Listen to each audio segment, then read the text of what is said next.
High, good morning বন্ধুরা। রবিবার রবিবারের সকালে অনেকেই হয়তো ঘুমোচ্ছ।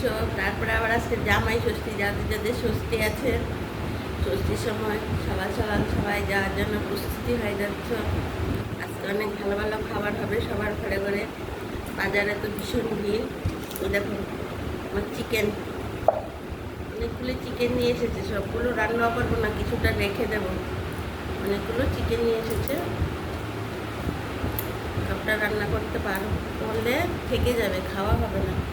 ওর জন্য কিছুটা চিকেন ভাবছি রেখে দেব। চিকেনটা রান্না করবো আজকে। আর ডাল তো একটা হবেই। আর দেখি ভেন্ডি টেন্ডি কিছু ভাজা টাজা বা পটল টটল ভাজা যাই কিছু করে। আর মাংসটা খুব ভালো, ফ্রেশ, খুব ভালো মাংসটা করবো। মাংসটা এখন ওদেরকে জিজ্ঞাসা করে করবো যে কীভাবে রান্না করবো। মাংসের কি পাতলা, যেহেতু যেটা ভীষণ গরম পড়েছে, আলু দিয়ে পাতলা ঝুল খাবে না অন্যরকম কিছু, সেরকমভাবে কিছু করবো। তো আজকে আমার এই রান্না, মাংস ভাতেই শুধু রান্না করবো। মাংস আর ডাল আর ভাজা, আর বেশি কিছু করবো না। দই তো কমন থাকেই, তোমরা সবাই জানো। আর তোমরা আজকে দিনে যাদের বাড়িতে ষষ্ঠী টষ্ঠী আছে, কে কি জামাই আছে, সব থেকে ষষ্ঠী থাকলেও যাদের বাড়িতে জামাই আছে ওদের বাড়িতে তো অনেক আজকে আয়োজন থাকে। আর আমাদের বাড়িতে ষষ্ঠী নিয়ম আছে, তবে আমার বাপের বাড়িতে অনেক দূরে, আমরা যেতে পারি না, অনেক দূরে, সে ফ্লাইটে করে যেতে হয়, যাওয়া হবে না। আর